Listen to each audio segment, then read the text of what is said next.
Baik saudara, kita akan lanjutkan pembacaan firman Tuhan. Kemarin sudah 1 Tawarik pasal 16, bagaimana akhirnya Daud membawa tabut Allah itu, dan ketika tabut Allah itu datang, Daud menyanyikan puji-pujian di hadapan Tuhan.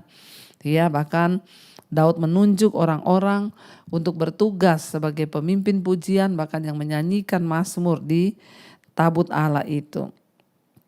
Dan kita lanjutkan sekarang 1 Tawarik 16 ayat 37. Orang-orang yang ditunjuk untuk beberapa tugas ibadah. Ya, lalu Daud meninggalkan di sana di hadapan tabut perjanjian itu Asaf dan saudara-saudara sepuaknya untuk tetap melayani di hadapan tabut itu seperti yang patut dilakukan setiap hari. Juga Obed-Edom dan saudara-saudara sepuaknya 68 orang itu. Ya, Obed-Edom bin Yedutun dan Hosa adalah penunggu-penunggu pintu gerbang. Tetapi Sadok imam itu dan saudara-saudara sepuaknya, para imam ditinggalkannya di hadapan kemah suci Tuhan di bukit pengorbanan yang di Gibeon, supaya pagi dan petang tetap dipersembahkan korban bakaran kepada Tuhan di atas mezbah korban bakaran, dan supaya dikerjakan segala yang tertulis dalam kitab Taurat yang diperintahkannya kepada orang Israel. Ya. Dan bersama-sama mereka ikut Heman dan Yedutun, selebihnya dari orang-orang yang terpilih yang ditunjuk dengan disebut namanya untuk menyanyikan syukur bagi Tuhan, bahwasannya untuk selama-lamanya kasih setianya. Pada Heman dan Yedutun itu ada nafiri dan ceracap untuk para pemain, juga alat-alat musik pengiring nyanyian untuk Allah. Dan anak-anak Yedutun harus menjaga pintu gerbang. Sesudah itu pergilah seluruh bangsa itu masing-masing ke rumahnya, dan Daud pulang untuk memberi salam kepada seisi rumahnya. Jadi kita lihat saudara di sini akhirnya ya Daud setelah menaikkan pujian yang tulus, ya, dan dia memberi kemuliaan bagi Allah. Ini adalah satu gambaran untuk memberikan pujian kepada Dia yang memang layak untuk menerima pujian. Ya, sebab itu saudara, bahwa penyembahan kita itu harus diberikan untuk kemuliaan Tuhan dan dengan hati yang tulus. Ya, dan akhirnya Daud mengangkat orang-orang untuk ditugaskan, Asaf dan sesamanya, orang-orang Lewi melayani di kemah suci. Dan setiap hari mereka harus melakukan apa yang perlu dilakukan, yaitu melaksanakan pekerjaan Allah, bukan hanya berarti terlibat dalam berbagai kegiatan agamawi. Itu juga meliputi berbagai tugas lain yang diperlukan. Meskipun kita tidak memiliki kesempatan untuk mengajar atau berkhotbah, Tuhan bisa memakai kita dalam pelayanan.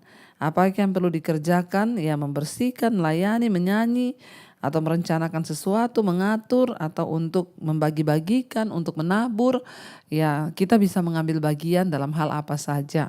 Kalau kita bisa memberikan tenaga, ya berikanlah tenaga. Kalau kita bisa memberikan waktu kita, beri waktu kita. Memberikan pikiran kita, beri pikiran dan ide-ide untuk pekerjaan Tuhan. Memberikan uang yang kita punya juga silakan beri apa yang kita punya, tapi tunjukkanlah sikap yang rindu untuk melayani Tuhan. Daud mengangkat orang-orang untuk melayani Tuhan. Ya, dan Daud juga ya membawa tabut Allah itu ke Yerusalem meski kemah suci masih ada di Gibeon. Jadi kita lihat di sana dia berencana menyatukan kemah suci dan tabut Allah dalam sebuah bait Allah yang nanti akan dibangun baru di Yerusalem, yang kemudian akan menjadi satu-satunya pusat penyembahan Israel. Akan tetapi bait Allah tidak dibangun sebelum zaman Salomo, karena Tuhan sudah berfirman, Daud tidak boleh membangun bait atau rumah Tuhan, Salomo lah yang akan membangun rumah bagi Tuhan. Dan sementara itu Israel memiliki 2 pusat ibadah dan 2 imam besar, satu di Gibeon, satunya lagi di Yerusalem. Ya, dan dikatakan di sana saudara, ya Tuhan membawa mereka untuk ya melayani Dia. Daud itu mengangkat para pemain musik, juga menaruh alat-alat musik ya, pengiring nyanyian. Jadi dari zaman perjanjian lama ya di Alkitab sudah ya dituliskan bahwa ya Tuhan itu harus diiringi dengan puji-pujian, alat musik dan lain sebagainya.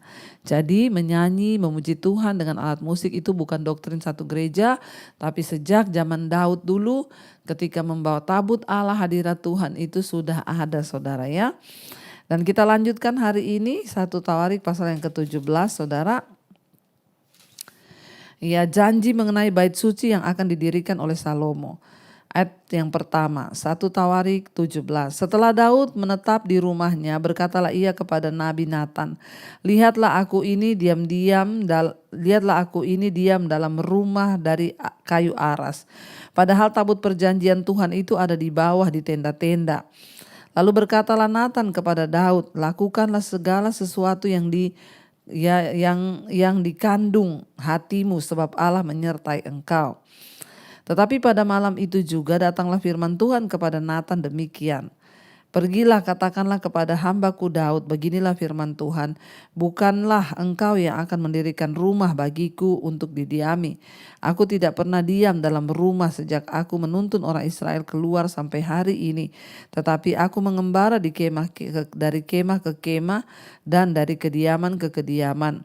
Selama aku mengembara bersama orang Israel, pernahkah aku mengucapkan firman kepada salah seorang hakim orang Israel yang kuperintahkan menggembalakan umatku demikian, mengapa kamu tidak mendirikan rumah bagiku dari kayu aras?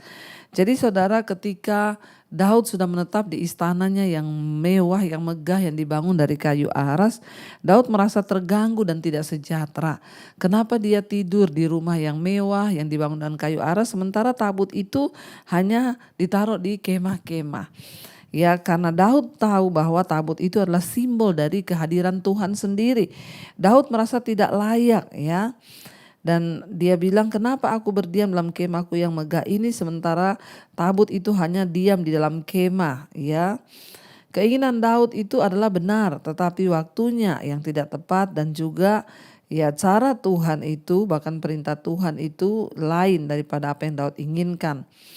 Allah memberitahukan kepada Daud untuk tidak membangun bait Allah. Ya, dan Daud bersedia menuruti semua pengaturan Tuhan.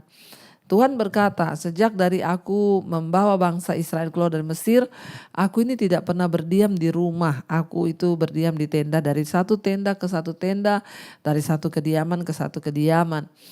Dan Tuhan juga berkata, aku juga tidak pernah berfirman kepada para nabi atau imam atau hakim untuk mendirikan rumah untuk kudiami. Ya, sebab Tuhan itu berpindah-pindah. Dia Allah yang maha hadir di mana saja, tapi dia tidak berdiam di satu rumah. Tuhan berkata, aku tidak pernah menyuruh orang untuk membangun rumah bagiku. Ya, dan dikatakan di sana ayat yang dikatakan, selama aku mengembara bersama seluruh orang Israel, pernahkah aku mengucapkan firman kepada salah seorang hakim orang Israel yang kuperintahkan mengembalakan umatku, demikian, mengapa kamu tidak mendirikan rumah bagiku dari kayu aras? Ya, oleh sebab itu beginilah kau katakan kepada hambaku Daud, beginilah firman Tuhan semesta alam, akulah yang mengambil engkau dari padang ketika menggiring kambing domba untuk menjadi raja atas umatku Israel. Jadi Daud itu diangkat ya dari padang. Dia dulu gembala kambing domba, tidak ada latar belakang raja, tidak ada latar belakang prajurit, beda dengan Saul. Ketika Saul diangkat menjadi raja, dia adalah seorang yang memang prajurit, dia terlatih berperang. Saul memiliki ya intelektual dan juga dia ya terpandang di masyarakat, ya bahkan perawakannya memang perawakan seorang raja. Berbeda dengan Daud yang hanya menggembalakan kambing domba, bahkan masih sangat kecil ketika Tuhan melantik dia menjadi raja. Alkitab berkata masih kemerah-merahan, ya masih remaja umur Daud ketika dia dilantik Tuhan, diurapi menjadi seorang raja. Tapi itulah cara kerja Tuhan. Kita tidak pernah tahu bagaimana Tuhan memilih seorang pemimpin atas sebuah bangsa.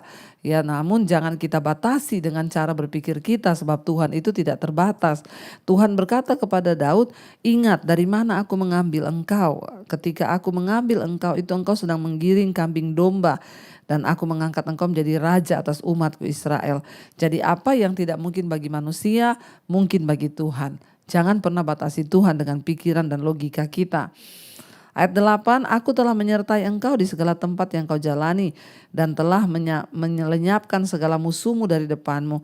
Aku akan membuat namamu seperti nama orang-orang besar yang ada di bumi. Aku akan menentukan tempat bagi umatku Israel dan akan menanamkannya sehingga sehingga ia dapat diam di tempatnya sendiri dengan tidak lagi dikejutkan dan tidak pula ditekan oleh orang-orang lalim seperti dahulu. Ayat 10, ya, sejak aku mengangkat hakim-hakim atas umatku Israel, aku akan menundukkan segala musuhmu. Juga aku beritahukan kepadamu, Tuhan akan membangun suatu keturunan bagimu. Apabila umurmu sudah genap untuk pergi mengikuti nenek moyangmu, maka aku akan membangkitkan keturunanmu yang kemudian salah seorang anakmu sendiri, dan aku akan mengokohkan kerajaannya. Dialah yang akan mendirikan rumah bagiku, dan aku akan mengokohkan tahtanya untuk selama-lamanya. Aku akan menjadi bapanya, dan ia akan menjadi anakku. Tetapi kasih setiaku tidak akan kuhilangkan daripadanya seperti yang kuhilangkan daripada orang yang mendahului engkau, yaitu Saul. Saul tidak lagi diingat Tuhan. Dia menjadi pemimpin yang jahat, tidak tunduk kepada Tuhan. Dan akhirnya Tuhan berkata, Allah itu ingin seorang pejuang yang akan membangun bait-Nya. Sebab Daud itu sudah tangannya kotor, menumpahkan banyak darah. Karena Daud membawa bangsa Israel itu, dia menghancur. Daud pada waktu itu mengalahkan banyak sekali musuh-musuh Israel, sehingga tangannya berlumuran darah. Dan Tuhan tidak mau kalau pada akhirnya dibangun oleh seorang yang tangannya berlumuran darah, saudara. Ayat 14 dikatakan, dan aku akan menegakkan dia dalam rumahku dan dalam kerajaanku untuk selama-lamanya.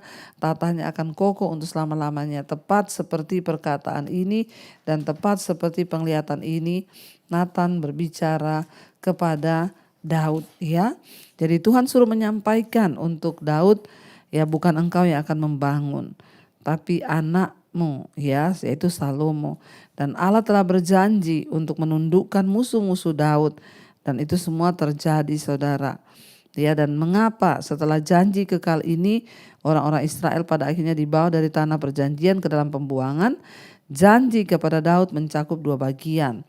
Bagian pertama bersyarat selama keturunan Daud mentaati hukum-hukum Allah dan menghormati Dia, maka mereka akan terus berada di dalam perlindungan Tuhan. Tapi bagian kedua itu tanpa syarat. Dikatakan bahwa seorang putra Daud akan menduduki tahtanya selama-lamanya, dan itu adalah Yesus Kristus Sang Mesias. Dan itu benar-benar Tuhan Yesus datang. Makanya Yesus dikatakan Yesus Kristus anak Daud. Dia berasal dari keturunan Daud. Saudara, kita mengucap syukur hari ini. Kita percaya bahwa ayo kita mulai rindu untuk membangun rumah Tuhan, di mana dalam hidup kita, dalam rumah tangga kita, biarlah selalu ada hadirat Tuhan. Lewat pujian penyembahan yang kita naikkan setiap malam di mezbah doa, mezbah syukur itu artinya saudara sudah memuji menyembah Tuhan dan menghadirkan Tuhan. Mari kita mau tundukkan kepala, kita sama-sama berdoa, kita renungkan firman ini. Terima kasih Bapa, kami mengucap syukur Tuhan yang menerangkan kepada kami setiap isi hati-Mu, berbicara kepada kami lewat kebenaran firman-Mu. Tuhan, kami datang menyerahkan seluruh hidup kami dalam tangan Tuhan. Kami percaya apapun persoalan masalah yang kami hadapi, sampai hari ini mungkin belum terjawab doa-doa kami. Namun kami tahu satu hal, Tuhan selalu turut bekerja bagi kebaikan kami. Kami mau menunggu waktu-Mu ya Tuhan. Berkati anak-anak-Mu yang terus ada dalam perjuangan iman, untuk keluarga dipulihkan, suami dipulihkan, orang tua dipulihkan, anak-anak dipulihkan. Tuhan tolong pulihkan Tuhan. Bawa keluarga besar kami, anak-anak kami untuk datang mendekat kepada Tuhan, mencintai Tuhan dan menghormati Tuhan. Berkati juga Bapa untuk setiap mereka yang sedang terbaring sakit. Mari letakkan tangan-Mu di bagian yang sakit. Saudara berkatakan, dalam nama Yesus aku percaya ada kesembuhan. Kesembuhan mengalir bagi hidup-Mu hari ini. Dan saudara, biarlah hari ini imani dan percaya tangan Tuhan, kuasa Tuhan yang besar menjamah dan menyembuhkan. Berkati juga setiap mereka adalah masalah keuangan, terlilit hutang piutang yang ingin menjual aset. Tuhan turut bekerja mendatangkan kebaikan. Yang mencari pekerjaan, Tuhan bukakan jalan. Kami berdoa yang rindu punya keturunan, dibukakan kandungan yang tertutup. Yang terikat dengan dosa-dosa diputuskan di dalam nama Tuhan Yesus. Berkati Tuhan setiap kami boleh sungguh-sungguh lebih lagi dekat kepadamu. Ajar kami menunggu waktu Tuhan untuk setiap jawaban doa kami. Terima kasih buat anugerah Tuhan yang besar atas hidup kami. Mari buka hati dan tanganmu saudara, terimalah kiranya berkat, rahmat, anugerah dari Allah Bapa, cinta kasih Tuhan Yesus Kristus, penyertaan Allah Roh Kudus melimpah atas hidup kita mulai hari ini bahkan sampai kali yang kedua Tuhan Yesus datang menjemput kita, dan nama kita tercatat di dalam kitab kehidupan. Dalam nama Yesus yang percaya diberkati, katakan bersama, amin, amin, amin. Tuhan Yesus memberkati saudara, shalom dan Immanuel.